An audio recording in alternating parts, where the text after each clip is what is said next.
Welcome to The Explainer. Today, we are digging into what's actually in that massive new release of Jeffrey Epstein files. All of this is based on some really detailed reporting from The Guardian. All right, here's how we're going to break this down. First, we'll look at what these files even are. Then, we'll get into the wild negotiations happening right before Epstein's death. After that, we'll touch on the powerful people, politicians, business titans named in these documents. And finally, we'll try to figure out what it all really means. Okay, first things first. To really get why this is such a big deal, you have to understand the sheer scale of what we're talking about. I mean, this isn't just a few pages here and there. It's a gigantic trove of information that's just been dumped into the public domain. Yeah, 3 million. Let that sink in for a second. 3 million files. We're talking a mountain of internal emails, financial records, you name it. And this wasn't a leak. This was all mandated by U.S. legislation that passed last November, which basically ordered everything from a settled lawsuit to be released. So, moving on. Let's see what these files tell us about Epstein's final days.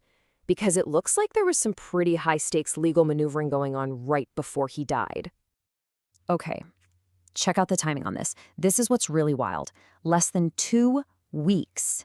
2 weeks before he died in jail, his lawyers were deep in these super high-stakes talks with federal prosecutors in Manhattan. And get this, according to an FBI summary that was buried in these files, they weren't just talking about a plea deal. No. They were discussing the possibility of Epstein cooperating with prosecutors. Now, the document is quick to point out that no specific proposal was ever officially made, but still, the fact that it was even on the table is huge. All right, now let's get to the names, because these files really shine a new and, frankly, much brighter light on Epstein's connections to the absolute highest levels of political power. And we're talking both in the U.S. and across the pond. So, for example, one of the documents is an FBI summary. It pulls together more than a dozen tips the agency got related to Donald Trump. It's kind of weird, nobody's quite sure why this summary is put together just last summer, and it's important to note the document itself says these claims are unsubstantiated. Well, as you can imagine, the Department of Justice had something to say about that. They put out a statement saying these documents are full of untrue and sensationalist claims. And they point out that the tips were submitted right before the 2020 election. They're calling the claims unfounded and false. And then there's Prince Andrew. This timeline is pretty telling because it shows his continued contact with Epstein after Epstein's conviction. I mean, look at this. Just 1 month, after Epstein's house arrest ends, the emails suggest he's getting an invitation to, wait for it, Buckingham Palace. And here's the money quote from an email that's believed to be from the Duke himself. Epstein had asked for some private time in London, and the response was, we could have dinner at Buckingham Palace and lots of privacy. I mean, wow. The files also dig into the former UK politician Peter Mandelson. And it's this classic he said, she said, but with documents. On one side, you've got bank records that seem to show 3 separate payments from Epstein's accounts. On the other side, you've got Mandelson saying he has no record and no recollection of them. And there's even a photo of him in his underwear, which he says he just can't place the context of. So yeah, the political connections are obviously huge. They really show how Epstein used being close to power.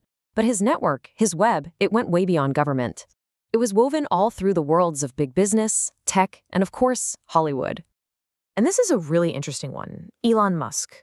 You've got this major discrepancy. The emails in the files, they suggest some pretty friendly messages and even plans for Musk to visit Epstein's island. But then you have Musk's public statements where he says Epstein was obviously a creep and that he turned down repeated invitations to go to that island. So, 2 very different stories. Okay, this next one is something else. It's a really startling email from back in 2013. It's from the billionaire Richard Branson to Epstein. He's inviting him for a visit, and he ends the email with the line, as long as you bring your harem. Now, to be fair, a spokesperson for Branson did come out and provide some context. They claim that Epstein was actually the one who first used the word harem to describe 3 adult women he'd brought with him to a business meeting before. The files also dug up emails from, 2 decades ago between Casey Wasserman, who's now the head of the LA Olympics Committee, and Ghislaine Maxwell. Wasserman has since come out and said he deeply regrets the correspondence. And honestly, the list of big names just keeps going. You've got Howard Lutnick, who's the current U.S. Secretary of Commerce, Steve Tisch, the co-owner of the New York Giants, Hollywood director Brett Ratner, these are just a few of the other names popping up in emails, photos, and financial records. So, okay, we've gone through all these names, these quotes, these timelines. So what's the big picture here? What are we supposed to take away from this absolute avalanche of documents? You know, the really crucial thing to get is that this isn't about one single smoking gun that changes everything. It's not like that. A better way to think about it is like a mosaic. Each document is a tiny tile.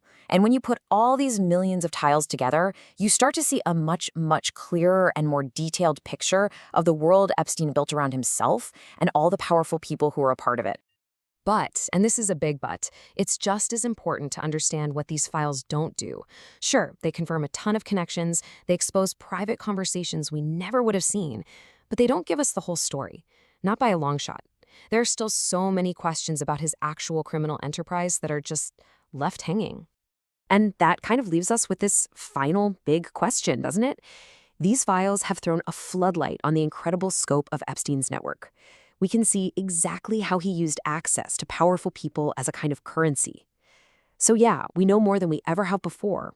But it also makes you wonder, right? How much of the real story, the full story, is still out there, hidden from view?